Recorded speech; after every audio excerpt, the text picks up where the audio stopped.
magaalada Nairobi ee dalka Kenya waxaa maanta ka furmay shirka cimilada ee qaaradda Afrika kaasoo socon doona muddo 3 maalmood. Shirkan oo soo qaban qaabiyay Midowga Afrika ayaa la filayaa in lagaga hadlo sidii qaaradda Afrika qorshe iyo cod midaysan uga yeelan lahayd arrimaha isbeddelka cimilada oo si weyn u saameeyay iyadoo qaaraddu ku leh wax ka yar 3% wadarta guud ee qiiqa hawada lagu sii daayo. Waxaa shirkan si wadajir u furay madaxweynayaasha dalalka Kenya iyo Sierra Leone iyadoo ay ka qayb galeen 20,000 oo ergey oo ka kala socda qaaradda Afrika iyo daneeyayaasha kale ee arrimaha deegaanka. محمد عبد الله يوسف waxuu ka mid yahay dhalinyarada reer Somaliland ee u dhaqaaqda arrimaha deegaanka iyo isbeddelka cimilada isagoo ku sugan madasha shirkani ka socda waxa uu ka warramay shirkan iyo waxa uu daaran yahay maanta oo ay bishu tahay 4 bishii 9 2023 waxa si toos ah u furmay shirka isbeddelka cimilada ee Afrika kaasoo sanadkan ay martigelisay dalka waxa weeye Kenya oo ka qabsoomay xarunta waxa weeye ugu weyn ee mataqaanaayay Kenyatta Convention Center kaasoo xarunta ugu weyn ee arrimaha shirarka iyo mataqaanaayay Kenya ugu qabto sidoo kale shirkani muhiimadda ugu weyn ee sanadkan uu daaran yahay waxa weeye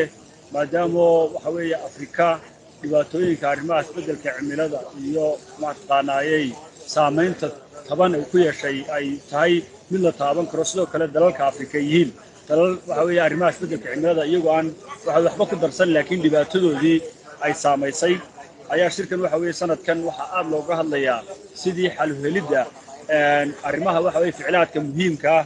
ee lagu talagalay isbeddelka cimilada iyo sidii xalal waara loogu heli lahaa ee mataqaanaa kharashaadka loogu talagalay mataqaanaa xal loogu helo arrimaha isbeddelka cimilada oo u daaran yahay ka ugu weyn ah climate finance waxa weeye in Africa taasoo waxa weeye Afrika maadaama dhibaatadii ay saameysay sidoo kale iyaduna waxa weeye qaybka ah oo shirkan ka soo qayb galay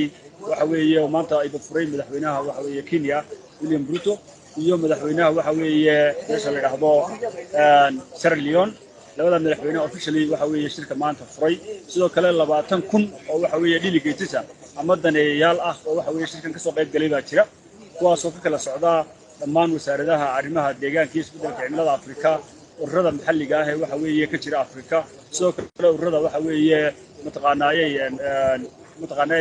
sare ee ama qaramada midoobay ama ururada mataqaanaayay arrimahan daneeyaasha Afrika ee arrimaha isbeddelka cimilada iyo sidoo kale la qabsiga waxyaabaha in Afrika isbeddelka cimilada la qabsato kala shaqeeya ayaa iyaguna qaybka waxaan iyaduna ka midnayn dhalinyarta waxa weeye Afrika ee arrimaha isbeddelka cimilada iyo ficilaaadka muhiimka ah ka wada oo iyaguna waxa weeye doorkoodii waxa weeye la siiyay si qayb uga noqon lahaayeen shirka maanta oo ahayd maalintii koowaad ee shirka isbeddelka cimilada ee qaaradda Afrika waxa xoog la saaray sidii qaaradda Afrika ula iman lahayd siyaasado iyo qorshayaal midaysan oo ay ku horumarinayso deegaankeeda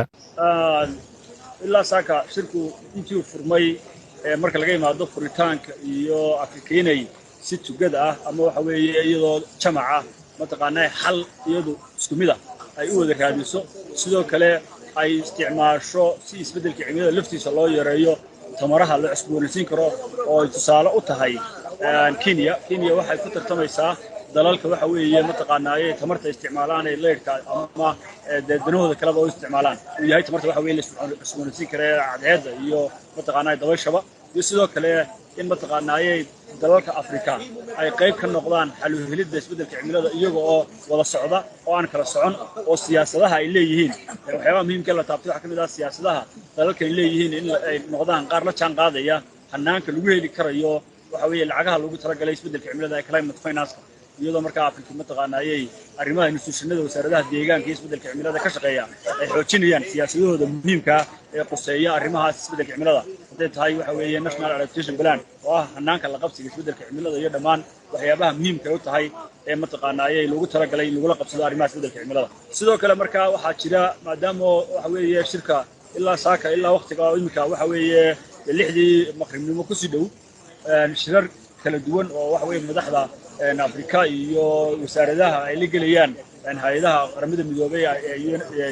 UNFCCC arrimaha isbeddelka cimilada qaabilsan sidoo kale waxa socda iyaguna waxa weeye side effect meetino